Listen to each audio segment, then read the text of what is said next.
नमस्कार। नेपाल टेलिभिजन हेरेर बसिरहनुभएका सम्पूर्ण आदरणीय दर्शक महानुभावहरूमा काठमाडौँ महानगरपालिकाको दैनिक टेलिभिजन कार्यक्रम हाम्रो काठमाडौँको आजको श्रृङ्खलामा यहाँहरूलाई स्वागत छ। दर्शकबिन, कार्यक्रममा हामी काठमाडौँ महानगरपालिका क्षेत्रभित्र भए गरेका विभिन्न विकास, निर्माण एवं जनचासोका विषयहरू प्रस्तुत गर्ने गर्दछौँ। आजको कार्यक्रममा भने हामी काठमाडौँ महानगरपालिकाले महानगरपालिका क्षेत्रभित्र रहेका ठुला सम्पदाहरू पुनर्निर्माण गर्ने, संरक्षण गर्ने काम गरिएको छ। त्यति मात्रै होइन, काठमाडौँ महानगरपालिकाले नदिएका साना र सम्पूर्ण वडा कार्यालय मात्र रहेका मठ, मन्दिर, पाटी, पौवा, बाहा, बहीहरू पनि संरक्षण गर्ने, पुनर्निर्माण गर्ने र त्यसलाई संरक्षण गर्दै आइरहेको छ। के कसरी काम गरिएको छ साना सम्पदा, पाटी, पौवा निर्माणमा काठमाडौँ महानगरपालिकाले र कसरी गरिरहेको छ, यो प्रसङ्ग आजको कार्यक्रममा राख्नेछौँ। सांस्कृतिक सहर काठमाडौँ महानगरको मूल नारा बोकेको काठमाडौँ महानगरपालिकाले सो नारा अनुसार नै सम्पदा संरक्षणका कार्यलाई प्राथमिकतामा राखेको छ। महानगरपालिकाले नीतिगत रूपमै यस्ता सम्पदा संरक्षणको कार्यलाई निरन्तरता दिँदै आएको काठमाडौँ महानगरपालिकाका प्रमुख विद्यासुन्दर साक्यको भनाइ छ। काठमाडौँ सहर नै एउटा सम्पदाको सहर हो। 72 सालको भूकम्पपछि धेरैले कल्पना पनि गरेको थिएन छोटो अवधिभित्र त्यो भड्किएका र चर्किएका, कतिपय भड्किएको तर कुनै सम्पदा घरहरू नभड्किएको तर चर्किएर बस्न अयोग्य घरहरू पनि पुनर्निर्माण गर्नुपर्ने अवस्था थियो। तर धेरैले कल्पना गरेको थिएन छोटो अवधिमा हामीले त्यसलाई पुनर्निर्माण गर्ला भनेर। त्यसमा कतिपय ठाउँमा पुनर्निर्माण प्राधिकरण, कतिपय ठाउँमा चाहिँ पुरातत्व विभाग, कतिपय ठाउँमा काठमाडौँ महानगरपालिका आफैले पुनर्निर्माणलाई अगाडि बढ्यौँ।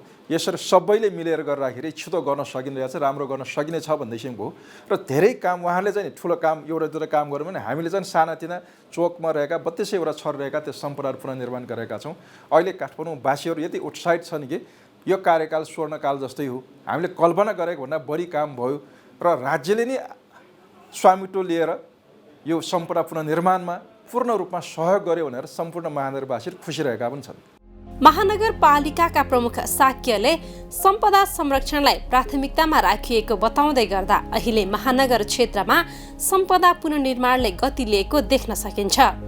विक्रम सम्वत 2072 को भूकम्पले क्षति पुर्याएका र त्यसभन्दा अघि जीर्ण भएका सम्पदाहरूको पुनर्निर्माण अहिले निरन्तर रूपमा भइरहेको छ।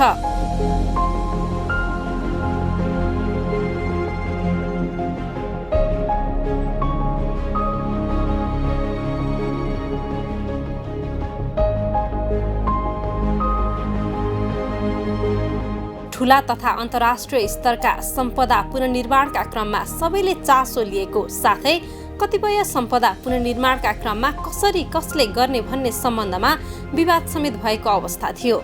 स्थानीयसँग प्रत्यक्ष सरोकार राख्ने साना तथा स्थानीय स्तरका सम्पदा पुनर्निर्माणका लागि उति साह्रो चासो राखिएको थिएन। तर काठमाडौँ महानगरपालिकामा जनप्रतिनिधिको आगमन पश्चात महानगर क्षेत्रका टोलका यस्ता स्थानीय सम्पदाहरूले पुनर्जीवन पाएका छन् र यस्ता सम्पदा पुनर्निर्माणका लागि महानगरपालिकाले नै प्रत्यक्ष आर्थिक सहयोग प्रदान गर्ने गरेको छ।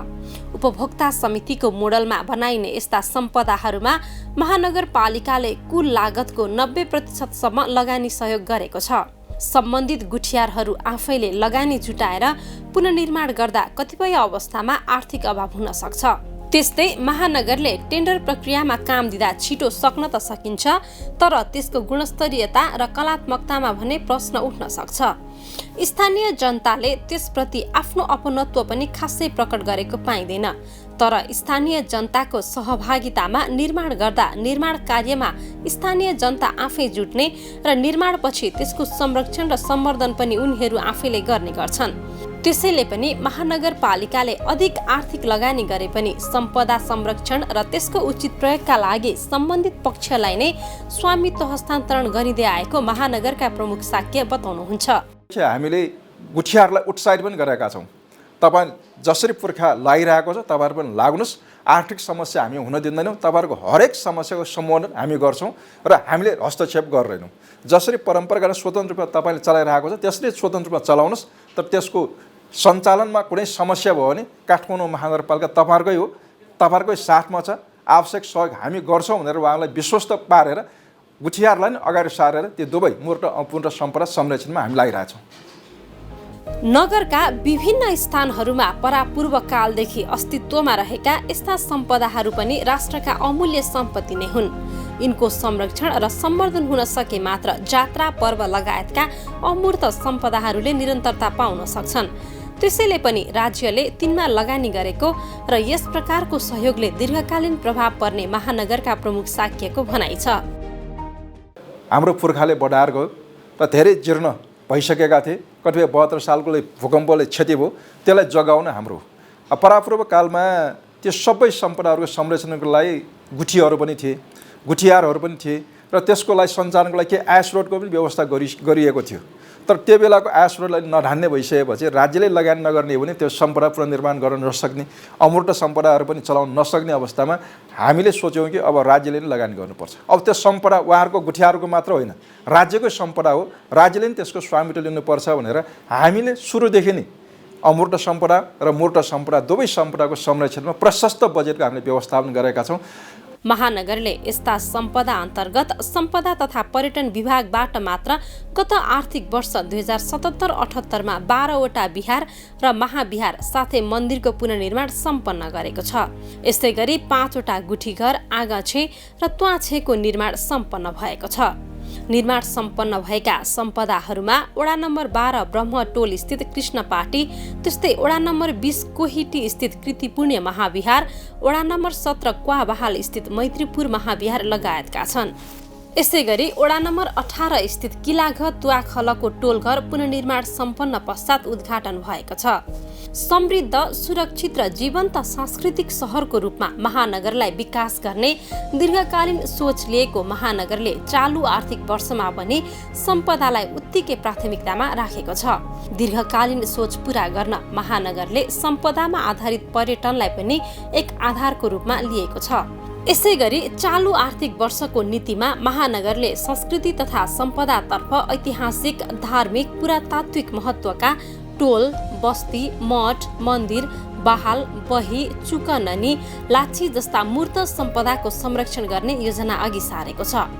त्यस्तै रीतिरिवाज, भाषा, लिपि, संस्कृति, जात्रा, परम्परा जस्ता अमूर्त सम्पदाको संरक्षणलाई पनि नीतिमा समावेश गरेको छ।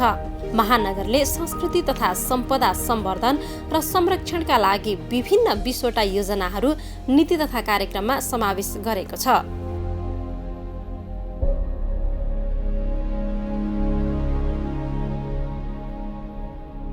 महानगरले चालु आर्थिक वर्षमा सम्पदा तथा पर्यटन शीर्षकमा 1,61,52,95,हजार रुपैयाँ बजेट विनियोजन गरेको छ। त्यस्तै विभिन्न 240वटा योजनालाई बजेट पुस्तिकामा समेटेको छ। ती मध्ये 29वटा सम्पदा पुनर्निर्माणका लागि डिजाइन हुनुका साथै लगत इस्टिमेट तयार भएको छ। यी मध्ये कतिपय सम्पदा शिलान्यास पश्चात पुनर्निर्माणको क्रममा रहेका छन्।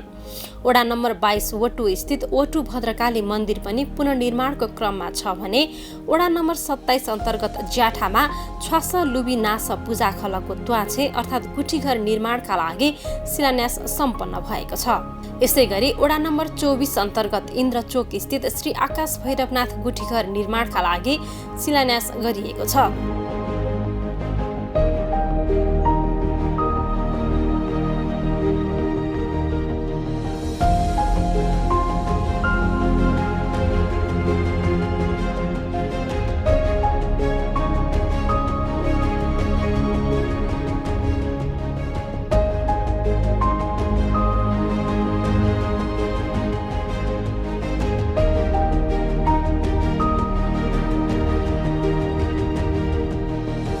स्थानीय मूर्त मात्र होइन, अमूर्त सम्पदा संरक्षणका लागि पनि महानगरपालिकाले विभिन्न कार्यक्रम गर्दै आएको छ।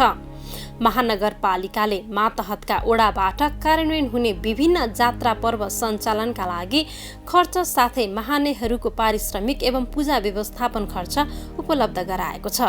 त्यस्तै परम्परागत बाजा सिकाउने गुरुहरूलाई सम्मान, बाजा व्यवस्थापन र संरक्षणका कार्यक्रम पनि गर्दै आएको छ। यस्तै महानगर विशेष अमूर्त सम्पदा संरक्षण कार्यक्रम सञ्चालनको योजना अघि सारिएको छ।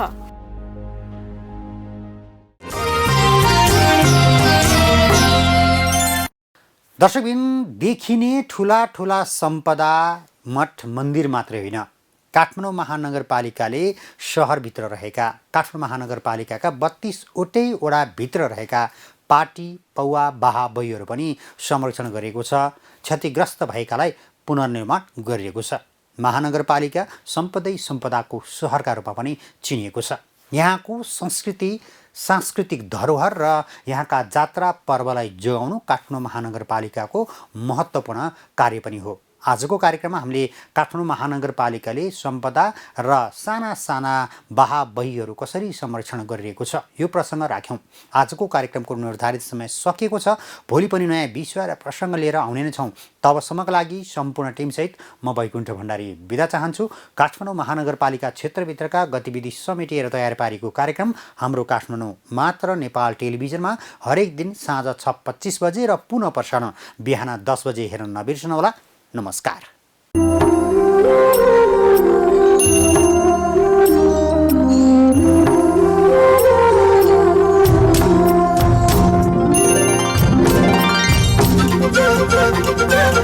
Thank you.